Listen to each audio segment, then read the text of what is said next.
Hi everyone, this is Reboot Lamka, and we have a guest today. She's from Kenya, and she's one of my classmates. What about you introduce yourself to my people there in Lamka town? Okay, hi, I'm Maryclare Beche from Nairobi, Kenya, and yeah, I go to school with Coop, and we are in the same year, so we share most of our classes. I don't know what else you want me to say. Is What that about okay? your background and what you do and why you do it? A little bit of that. Oh, okay.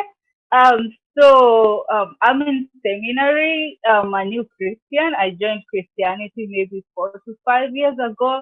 I was brought up in an Islamic family. And my background is before coming to the US and coming to McCormick Theological Seminary, I used to work with a nonprofit that supports survivors of sexual violence. But right now, what I do is I have programs back home in Kenya which teaches and educates teenagers on the teenagers and young adults on the issues about human trafficking and sex trafficking and sexual violence, just creating awareness in high schools and primary school. I don't know what primary school is in India. Maybe it's like maybe from grade 1 till grade 8 if you guys do grading. Yeah, that's briefly my background. Okay, thank you so much for highlighting your background. And I just want to ask you with the first question, why you become a Christian? As you already told us that previously your faith was from Islamic faith. Can you tell me the reason why you become a Christian? When I was in high school, one of my friends kept inviting me to her church, and I just kept dismissing it because at that time I was not practicing any religion. So I was born in an Islamic family, but I stopped practicing any religion when I grew up. Like the more I grew up, the more I stopped going to either mosque or church. So when I was in high school, she kept inviting me to her church, but I kept dismissing it. But when I went to college, when I was doing my degree, around maybe third year, she still kept insisting. She still kept insisting. And one day she invited me to kind of their youth program. So it was like a youth camp, a week old youth camp. And she told me, you know what, we have this youth camp and they're inviting all these celebrities, artists and things like that. And it's going to take the whole week. So if you want to come, just join us. And since I was young and I liked, I liked, going to places where celebrities were. I was like, okay, I can join you. So I went to that youth program and that marked my transformation. While I was in that program, God just started speaking to me in different ways. And on the last day of the program, there was an altar call, like they were asking who wants to give their life to Christ, and that's how I gave my life to Christ. Of course, I heard about, I knew about Jesus and things like that. I knew about Christianity, but I wasn't like very serious in it. But in this youth program is when I started hearing God started, speaking to me in different ways through ministration and things like that. And on the third day of that program, I gave my life to Christ and I was baptized on that same day. That's kind of how I found myself in Christianity. And I can say it has been one of the best decisions that I have ever made in life. As you mentioned earlier, that you say you work in a child trafficking and sex trafficking non-profit organization. So can you Mhm. tell me about how you become an activist for child trafficking? Sure, that's a good question because it's a topic that is very dear to my heart. So I grew up in a community where these issues of child trafficking, they are very relevant and they're rampant. Like so many people practice that. Like so many kids are sold away, even by their own parents. So I saw this happening while growing up, and I didn't know it was wrong, right? Because no one told me it was wrong. So we are not being taught that doing this is wrong. If someone does it to you, does this to you without consent is wrong. They don't teach us such kind of thing in the community that I grew up on. So I didn't know that was wrong until when I grew up and I started learning of these things, and I was like, okay, that is very wrong. That is very wrong. That was wrong. That was wrong. And then I was like, how do we start to stop this? There's a saying in Kenya that we say, I'll do a direct translation. It's a Swahili saying that says, you can only fold a fish while it's still raw. So you can only fold it when it's raw. Once it's cooked, you can't fold it. That's like basically a direct translation. And so I realized that if we are going to stop this act in my community, it needs to start from the beginning, from the youngest age, because that's the only time we can pull the fish. So that's how we came together and started to educate kids, telling them, this is wrong. If this happens to you, these are the procedures that you should do, and teaching them, the creating awareness on like their private parts and telling them, if someone touch it, it's wrong without consent, and this is what you can do, this is what you can do if something happens. So basically, it's more on it was created from that kind of notion that you can only fold a fish while it's still raw. Yeah, that's how we came up with this idea of starting to teach.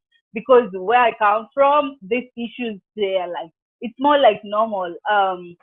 Sexual violence, sexual trafficking, it's normalized. Things like rape, like people like in football, if people are playing like football, which is soccer, depending with where you are, if one team wins, they will say, we raped that team. If in an exam, if someone, passes the exam, they say, I raped that paper. This is just to show how normalized these things are in my community. They've been put so normal that people don't see there's something wrong about it.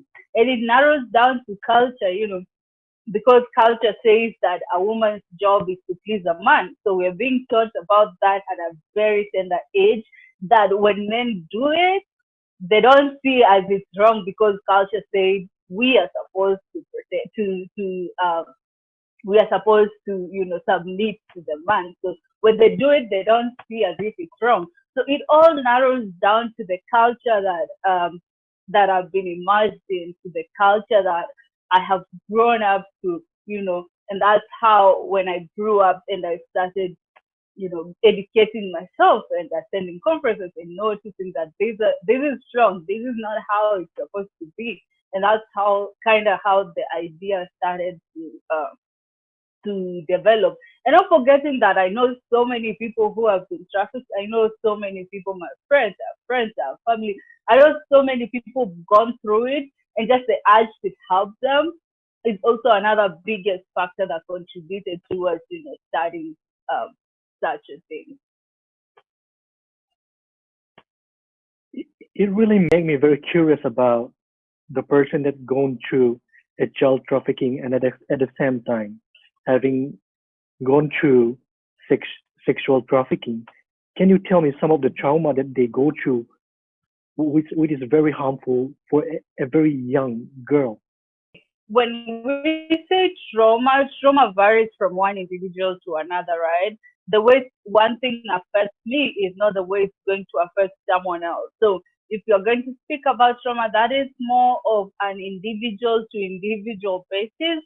So maybe I can say just generally some of the things that come up, like this is if you're a victim or as a survivor of sexual violence or human trafficking, that means someone else was in charge of your own body. You had no right of your own body. You have no right on your own body. Someone else dictates how you are going to use your own body. And that's like, I don't know, that's like the biggest crime against humanity that can ever happen. Not allowing people to have a choice over their own body. right? And this like it creates a lot of psychological trauma, even physical trauma, right? Even physical trauma and psychological trauma, and this is just I feel like it creates a certain type of wound that never heals, that is always with you ever and ever and ever. It never heals. It's just there. It's there in terms of sometimes it might be like, let's say when you're rescued and you have you're going through therapy and things like that.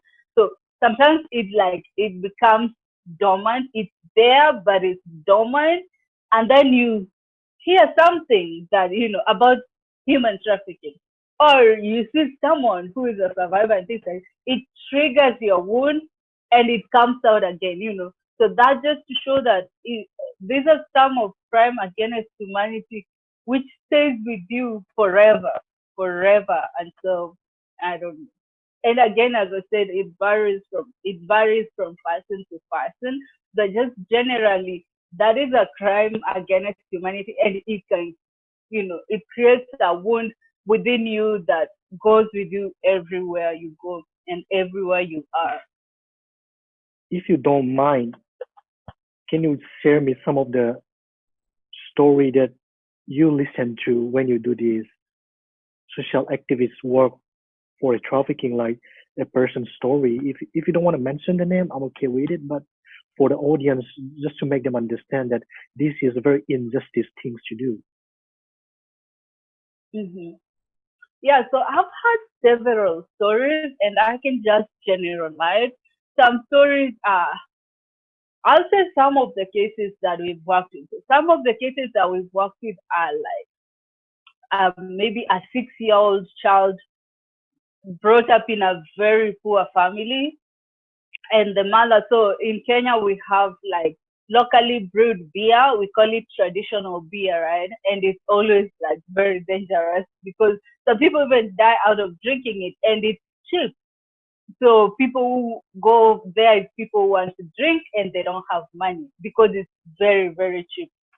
So most people, like a 6-year-old whose mom sells that and they're struggling. So the mother will be selling her 6-year-old girl to get extra money from her customers. So a customer comes and buys the beer, and she's like, you can get the beer plus this girl if you give me this amount of money. So even parents traffic their own kids, and it's within the house. So no one can say anything. So she sells the beer plus her daughter to get extra money to survive. So you can find like the mother does that to get extra money. Then some of her customers, she pushes them to her child. And it's as young as 6 year olds, as young as 4 year olds, as young as 5 year olds, like very, very young, very, very young. Other cases that we have experienced are like even in the church. So there's a case of this young boy whose pastor, kept, you know, um, abusing him and giving him money, and he didn't know. And the boy was like 8. By the time we were meeting him, he was like 16, and that's when he was talking about it. And see, it has been happening since he was 8, and now we're meeting him when he's 15. So this is something that has been going on for all these years until there. So many people don't think that men also can be abused, right?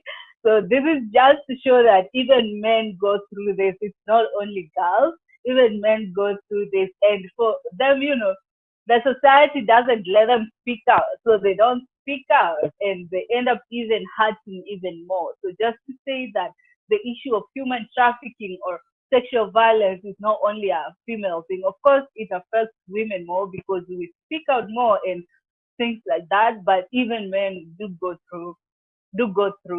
So those are some of the examples that I can give that I can think of right now. Hey, thank you so much for that. It's really make me feel bad for the person who go through those kind of sexual violence. And when you say a boy, it is really a new thing for me. When you Mm-hmm. say a boy was trafficked, did you mean that into LGBTQ kind of thing, or I mean gay? No, I mean a straight boy being violated by a man, by another man. Definitely the only way that can happen is through behind, right? So a straight boy being violated by another man.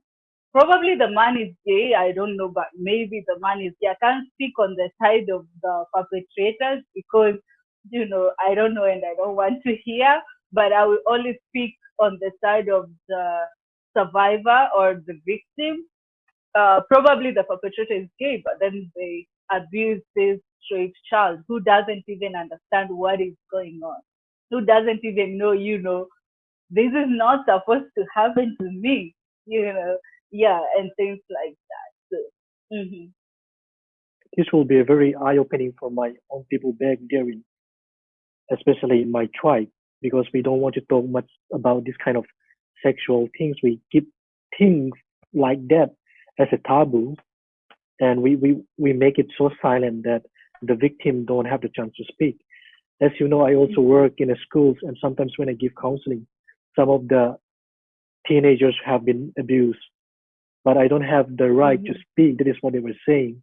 And when I try to become their voice, our cultures and traditionals are so strong within our own town, and it is very difficult to speak for them. mhm, And do you mhm, face those kind of thing in your own culture, like you know that this is the wrong thing to do to a kid, or let's say a teenagers? Does the culture somehow have a lot of things to go through its own culture way of justice that it will not be effective you as you also already mhm. know it, but you still have to go through it. Do you face this kind of thing? Yeah, a lot. I face a lot of that because, as I told you, culture contributes the biggest, biggest, biggest factor in like continuing this cycle. Culture plays the biggest role, and some of these perpetrators. So in my community, we have like a council of elders. We respect the old so much because we value them because they give us knowledge and they do this. So we have like an elders council, and some of these perpetrators, people who are causing saying to these people, they're members of the elders council. They're children of the members of the elders council. They're brothers of the members of the elders council. So trying to fight such a big and well respected council, it's so hard. And whenever you try to raise your voice, they will do anything to shut it down because these are their kids, these are their uncles, these are their, cousins or whatever. These are people who are they are related to. So whenever we try to raise these issues and, report the issues to police and things like that, nothing is being done because culturally these people have the last word. And again, when I said about my culture says a woman is supposed to, submit to a man in any form, right? Women don't have, you cannot speak in front of a man or something like that. That also plays a bigger role because, um, so one of our programs is we teach about sexual violence, right? So I'll give you this example. We went to a certain school, it's high school. So in Kenya, high school are kids between maybe 13 to 17. So we went to this high school and we were teaching them about, about sexual violence, and things like that. And we started talking about marital rape. There's rape in the marriage, there's rape, right? Unless there's consent, it's rape. And we were talking about marital rape. And one of the boys raised his hand and asked this question: why are you saying it's rape yet she's my wife? So in Kenya, before you get a wife, we have dowry. We pay dowry. I don't know if there's that in India, but we pay like dowry. It's like a bride price. So We pay dowry, the man pays to the woman's side.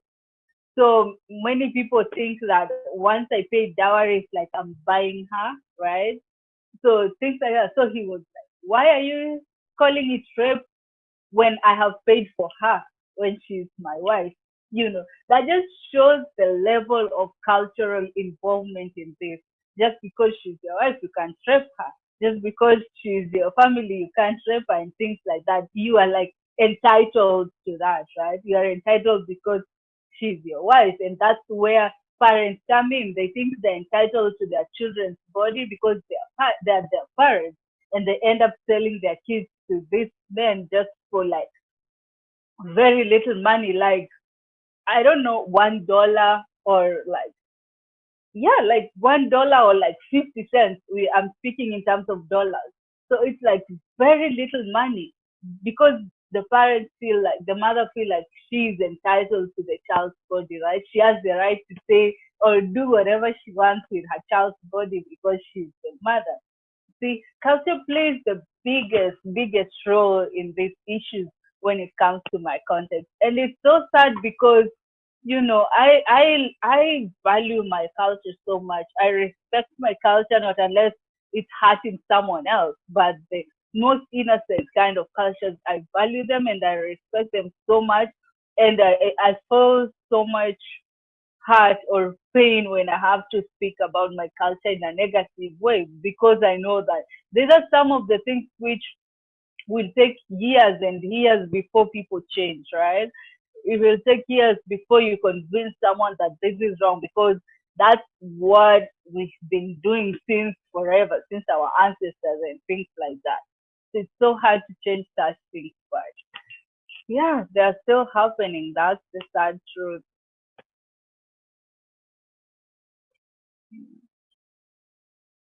For the last question that I want to ask you is this: what are some of the Hmm. challenges you face being a woman social activist? Well, that's a good question. Some of the I face so many challenges being a woman, right? Because again, it comes down to culture. My culture doesn't want me to be assertive, to be very outspoken, right? so, so when I speak, they say I'm corrupted, right? I'm corrupted by the white man. And another thing, I'm single. I'm over 25 years old and I'm single. And in my home, girls get married when they're like 20, 21, 22, So they're like, you're not married, there's nothing you can tell us, right? You're not married. So you can only speak to even other women if you're married because they say that's when you have the authority, right?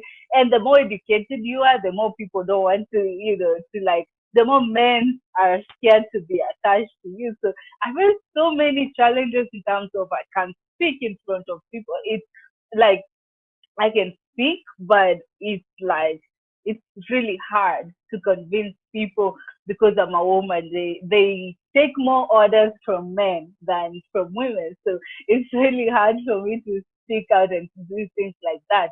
Another challenge is safety, security. Even if I'm doing this social activism, I'm still a woman, right? And that I can't change. So there are some places which I can't go because of my own security, because I'm a woman, so I can't go there. And another thing is maybe like when I'm going to report a case. So sometimes when you have a case and like see the case of the child that I've just told you, the 6-year-old who mothers, sell them out. So in such a case, we take the child out of that house, we put the child in a safe environment, and then we report the mother.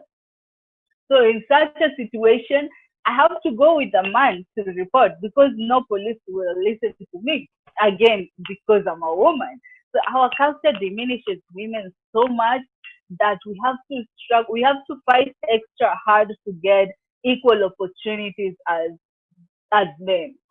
For us to get equal opportunity as the one given to our boy child, we have to fight extra hard. Like for instance, men are the ones who women are taken to school until maybe grade 7. Then you're taken to your how do you call it, to your like grandparents, and they teach you how to take care of the family and things like that. But men are taken to school, even high school, universities, and things like that. So for us women, it's more like, take care of the house, take care of the family. The man will go to school and provide, So the fact that I'm educated and I'm a woman, it makes so many people uncomfortable that they become ignorant. When I speak, they become ignorant. So those are some of the challenges that I face.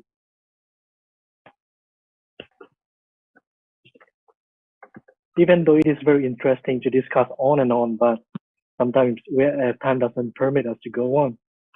So, Mhm. Mary Claire, thank you so much for your time and the challenges that you go through that you have said, and this will be a very eye-opening, especially for my people back there.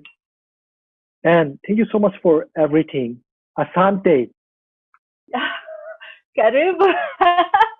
Karibu, and thank you for the opportunity to just speak out. And if I can say last words is, speak out. Just speak out. Look for help. Don't be quiet because it is wrong and it is not supposed to happen to you and you don't deserve it and it's not your fault. Thank you.